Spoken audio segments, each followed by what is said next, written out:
तो निकल जाता है, लेकिन मन में जब अंधविश्वास, ढोंग, पाखंड का कांटा घुस जाता है तो फिर कभी निकलने वाला नहीं है। गुरु कहते हैं मोह न करना, बैर न करना, पंथी जान अमाया। कहीं मोह बैर मत करना इस कांटों से, कहीं दुख देने वाला है। मोह सकल व्याधि न कर मोला। गुरु साहब ने कहा कि माया मोह मोहित किन्ना, ताते ज्ञान रतन हरि दे। तो मोह में जो व्यक्ति पड़ जाता है तो ज्ञान क्या होता है, सब सपाचक।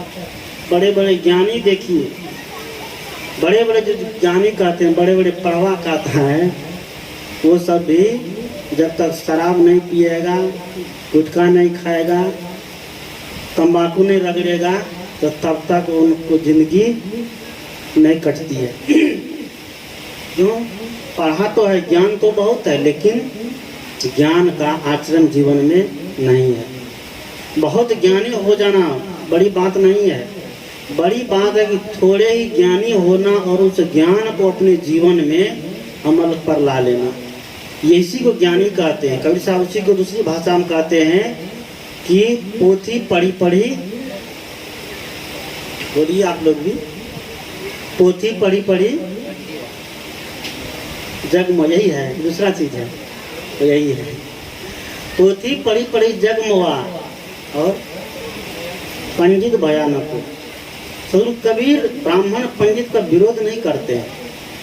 कबीर साहब तो ब्राह्मण पंडित का पदे पद में निवेदन करते हैं, विनती करते हैं, कहीं कबीर हम जात पुकारा, पंडित होय सो ले बिचारा। दुनिया के लोगों को ऐसी धारणा बन गई है कि कबीर या कबीरपंथी ब्राह्मण को उल्टा पुल्टा बोलते हैं।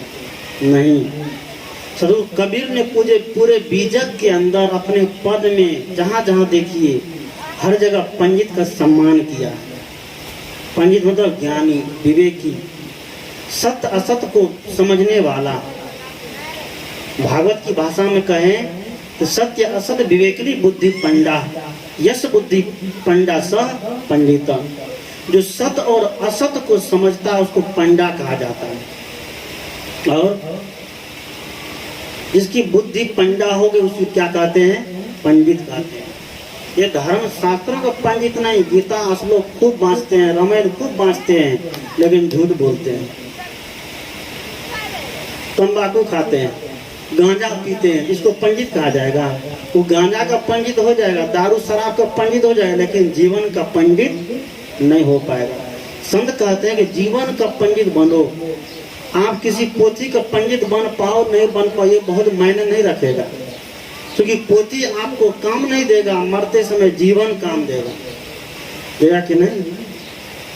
इसलिए कबीरदेव कहते हैं कि पोथी पढ़ी पढ़ी जग मोआ, पंडित भयाना कोई, ढाई आखर प्रेम का पढ़े सो पंडित होए। पंडित जी हो गए लेकिन मन से लोभ नहीं गया तो पंडित बन पाएंगे? नहीं बन सकते हैं। कहा आप लोग जानते होंगे, एक पंडित जी बनारस से पढ़ के आया, पंडित जी बनारस से पढ़ के आया, बेचारा जवान हो गया, शादियों विवाह तो करना है। जब घर आया तो उनके माँ बाप देख करके बढ़िया लड़की शादी कर दिया। अब पंडित जी पढ़े लिखे तो पंडिताने भी पढ़े लिखे होना चाहिए। आज तो मूर्ख से कोई शादी करना नहीं चाहता है, तो पंडितानी भी पढ़ी लिखी थी।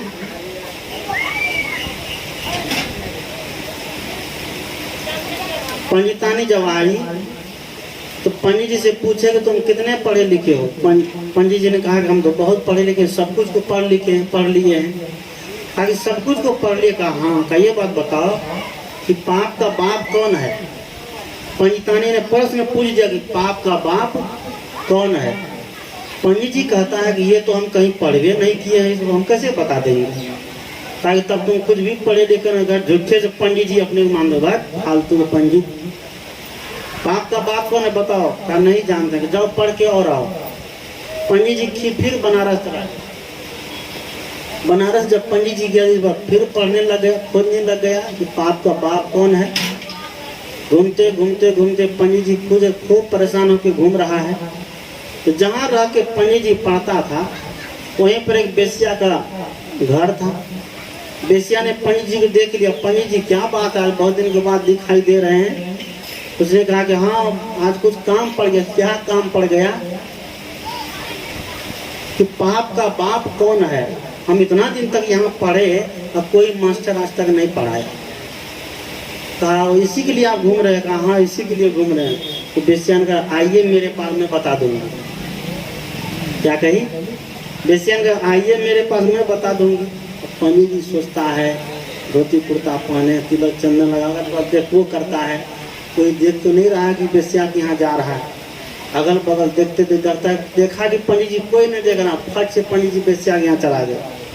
वहाँ जैसे गया, बेसिया उसको एकदम खूब बढ़िया बढ़िया 56 प्रकार का भोग बना के थाल में दिया और पंडित जी के सामने रख दिया।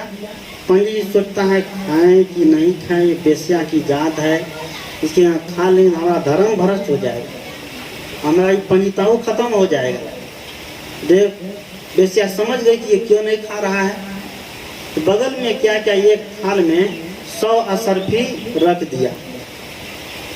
असरफी असरफी मतलब समझिए ना, हीरा मोती पोने पका ये सब है, उसको रख दिया। कहा कि पंडित जी आप खाइए और दक्षिणा में इसी को ले जाइए। और पंडित जी फटफट चालू कर दिया, 2 थाली छटछटासट मारिए दिया ना।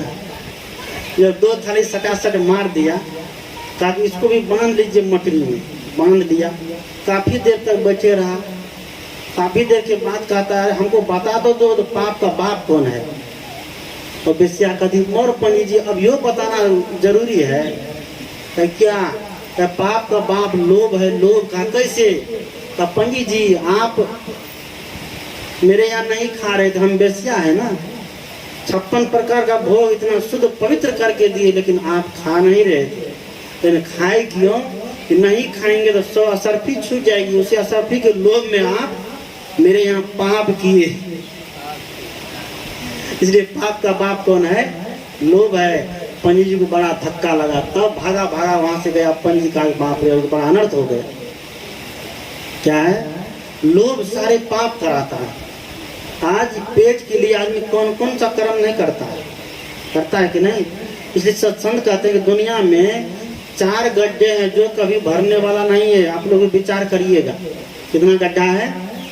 4 गड्ढा है संसार में जो आज तक न भरा है न कभी भरेगा। कौन गड्ढा है? वो 4 गड्ढा है। एक शमशान घाट है।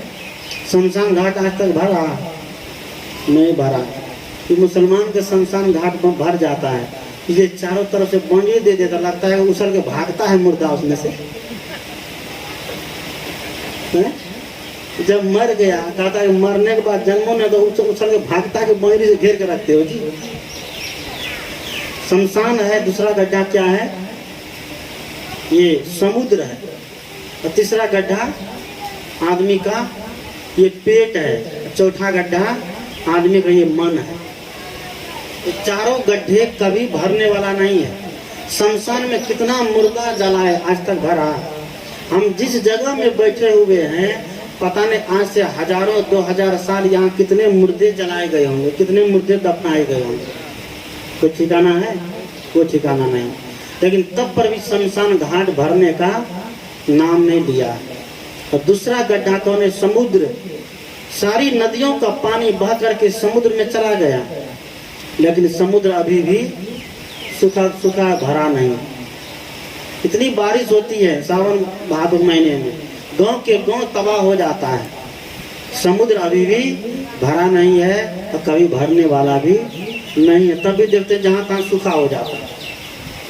और तीसरा गड्ढा आदमी का पेट। सुबह खाओ तो शाम खा लिया, शाम खाओ तो सुबह खा लिया। एक आदमी एक नहीं 2 बार नहीं 3 बार खाता है, खा लेता है ना। तो 1 किलो 2 किलो नहीं 5 किलो खाता है एक आदमी। इतना बहादुर वीर बहादुर से 5 किलो खा जाता है। और जब निमंत्रण पुरने गए, दक्षिणा उठाने गए, तब तो पंडित जी लोग कई दरवाजा के बार में मार देते, कई सुकनिया मारता है। कि पेट कभी भरने वाला नहीं है। कितना कुछ करिए, लेकिन पेट को भरना है तो ईमानदारी की कमाई से भरिए, पुण्य की कमाई से भरिए, पाप की कमाई से नहीं। पाप की कमाई आपका बहुत दिन तक चलने वाली नहीं है। एक आदमी ने हमसे कहा एक नंबर की कमाई करेंगे ना तो बढ़िया खा नहीं पाएंगे, बढ़िया पी नहीं पाएंगे, बढ़िया मौज नहीं कर पाएंगे।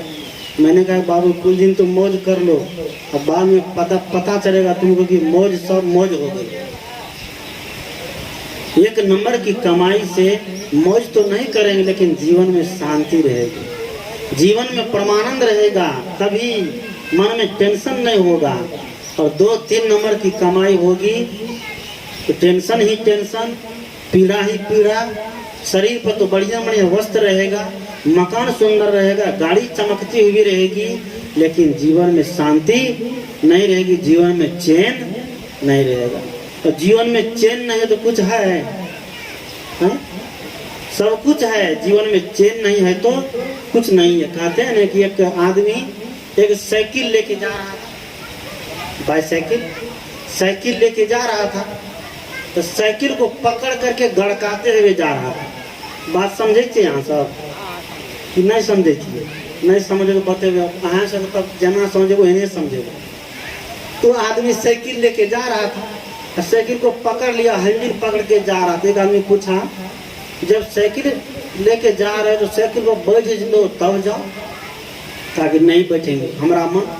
अब क्यों नहीं बैठोगे? साइकिल में टायर नहीं का टायर भी है, और पंचर नहीं, साइकिल में हवा भी सब कुछ ठीक है।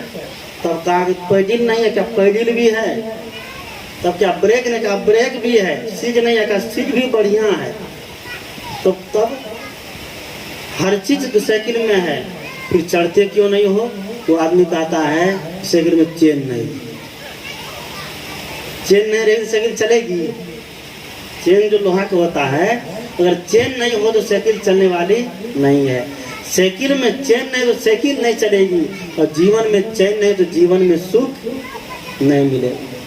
इसलिए सदगुरु कहते हैं कि 4 गड्ढे दुनिया में है जो कभी भरने वाला नहीं है। पहला गड्ढा है समुद्र शमशान, दूसरा गड्ढा है समुद्र, तीसरा गड्ढा है आदमी का पेट, और चौथा गड्ढा है आदमी का मन। पेट मान लीजिए भर भी जाए, 2-4-5 रोटी खा लीजिए, पेट थोड़ी देर के लिए भर भी जाता है। संत ने कहा कि तन की भूख तनिक है, तृप्त पाओ या शेर। कि तन की भूख जो है थोड़ा सा है, एक शेर बहुत दूर शेर 2.5 शेर खा लीजिए, उसके बाद पेट भर जाता है। 2 दिन, 1 घंटा, 2 घंटा, 5 घंटा, 10 घंटा के लिए, 10 घंटा तक निश्चिंत हो जाता है आदमी, 12 घंटा तक निश्चित हो जाता है। लेकिन मन में जो भूख है, खाने के बाद भी यहाँ तक आ गया, घंटे पर घंटी बज रही है, अब छोड़ दो, लेकिन तब पर भी आदमी दबाते रहता है, तब पर भी देते रहता है। खाते खाते स्वास्थ्य बिगड़ जाता है, पेट खराब हो जाता है। तो पंडित जी ऐसे श्राद्ध में गया और उसको देसी गुलाब जामुन हाथ लग गया, देसी घी का बना हुआ। पंडित जी देने लग गया, फ्री रसगुल्ला चल रहा था। पंडित जी जब देने लग गया, देते देते देते देते पंडित जी यहाँ तक खा लिया, पंडित जी का दम ऊपर होने लग गया, ऊपर नीचे करे तो करे क्या, आफत हो गया, गैस बन गई। पंडित जी को ले गया डॉक्टर के पास, डॉक्टर ने गोली दिया हाजमोला पचनोल खाने के लिए कि पंडित जी इसको खाइए, आपका भोजन थोड़ा हजम होगा, सब कुछ तंदुरुस्त हो जाएगा। पंडित जी कहता डॉक्टर साहब अगर जगह होती तो 1 रसगुल्ला और दबा लेते, गोली क्यों खाते? क्या कहते? अगर जगह होती तो 1 रसगुल्ला और दबा देते। यानी कि इतना व्यक्ति असावधान हो जाता खाने में। संत कहते हैं कि भोजन शरीर के लिए दवाई है। वही भोजन अगर एक दिन नहीं मिलेगा तो शरीर कमजोर पड़ जाएगा, और वही भोजन अगर ज़्यादा खा लिए तो शरीर उसमें भी कमजोर पड़ जाएगा, उसमें भी शरीर काम नहीं करेगा। दवाई अगर ज़्यादा खा लिए तो वह भी काम नहीं करेगी, और लिमिट से कम खाए तो वह भी काम नहीं करेगी। तो भोजन को हम दवाई समझ कर खाएं। आदमी से पूछिए खाते क्यों हो, कमाते क्यों हो? जीने खाने के लिए। खाते क्यों हो? जीने के लिए। जीते क्यों हो? इसका पता नहीं है। सदगुरु कहते हैं कि जीते हैं सुंदर जीवन के लिए, सुंदर परिवार के लिए, सुंदर सब समाज के निर्माण के लिए। इसलिए कमाने और खाने में ही हमारा जीवन नहीं रह जाए, हमारा जीवन आत्म उद्धार, परिवार कल्याण, देश और राष्ट्र की सेवा के लिए भी होना चाहिए। इसे कहते हैं संयमित जीवन। सदगुरु कहते हैं, मोह न करना, बैर न करना, पंथी जान अमाया। वो दिन रहने आया मुसाफिर, वो दिन रहने आया।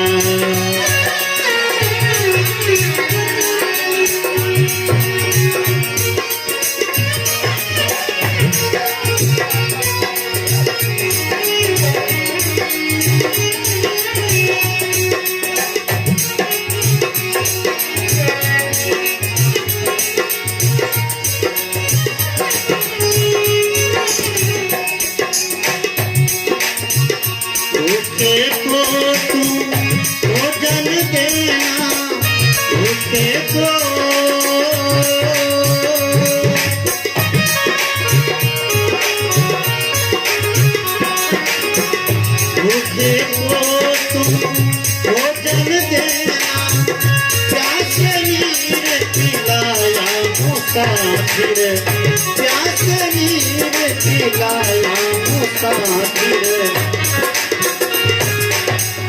दुखियों पर तुम करुणा करना, दुखियों पर तुम करुणा करना, परोपकार कमाया। वो दिन रहने आया मुसाफिर, वो दिन रहने आया।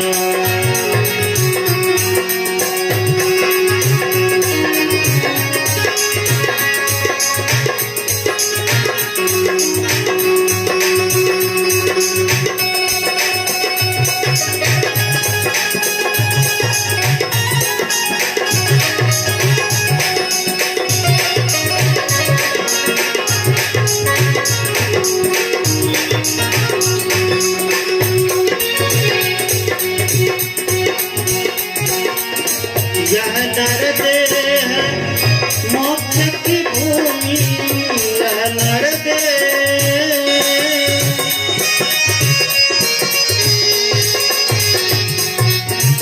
यह नरदेह है मोक्ष की भूमि।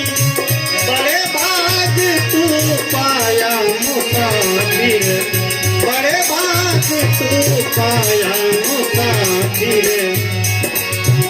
आवागमन का फिर मिटा ले, सफल बना ले काया। आवागमन का फिर मिटा ले, सफल बना ले काया।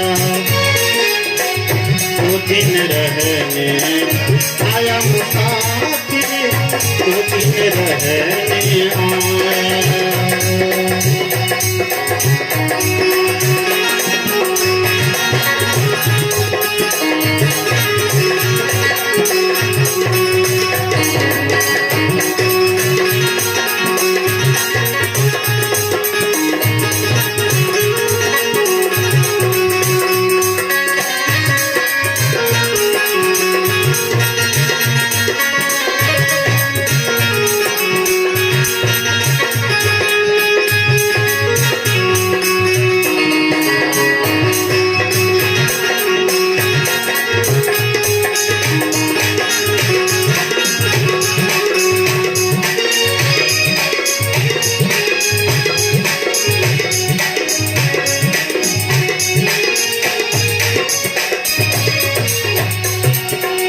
आज काल में सब दिन बीते, आज का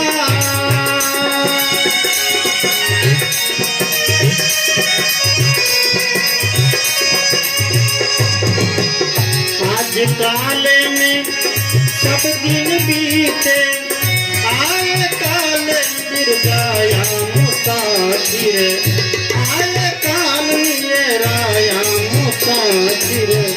अब छूटे फिर रह जावे, क्यों अभिलाष बुलाया। अब की छूटे फिर रह जावे तो अभिलाष बुलाया। 2 दिन रहने आया मुसाफिर, 2 दिन रहने आया, 2 दिन रहने आया मुसाफिर, 2 दिन रहने आया। ये संसार सराय